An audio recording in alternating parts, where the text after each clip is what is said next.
This isn't my room. Where am I? I'm at my grandparents' house for the weekend, puppy sitting their dogs. So a while ago I was hanging out with my family and we started reminiscing about the past in my brother and mine's childhood. And we started talking about what our favorite movies were, and I brought up that mine was My Neighbor Totoro.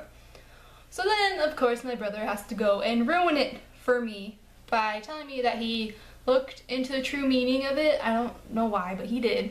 And basically what he told me was that Totoro is like the Grim Reaper of Japan, and that Mei, the younger sister, drowned in that pond in the beginning of the movie, and that the older sister, Satsuki, then felt so bad about it that she killed herself to be with her sister. So then, of course, I had to go and investigate some things for myself, and I looked into it.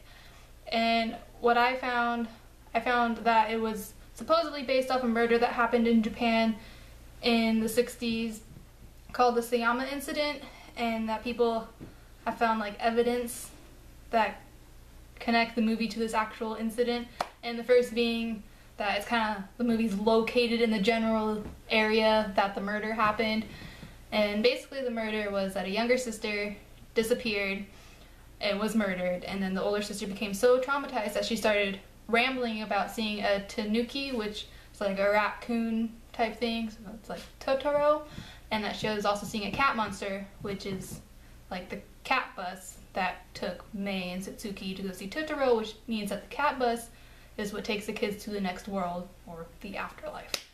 Some other things I found out about the movie is that the little black balls they see in the house when they first move into it are called Suswatari, which basically, if you see these things, death is near. And then after they see these things, they find Mei's shoe in the pond, but she actually drowned in that pond, which is why she can then see Totoro.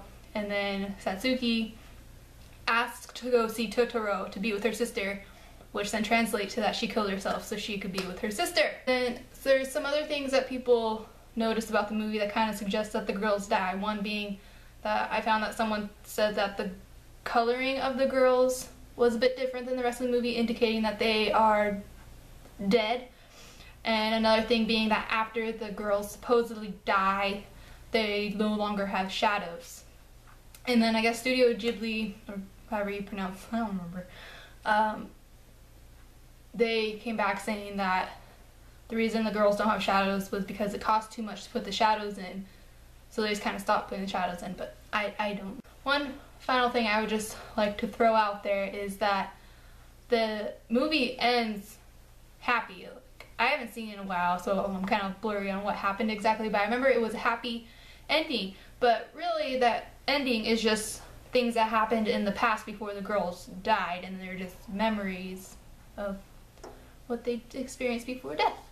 And so I don't know if this is true or just coincidence. All I know is my brother sparked this trail of research into ruining one of my favorite movies as a kid. So thank you for ruining my childhood. It's Harley. That's one of the dogs. I'm puppy sitting. The other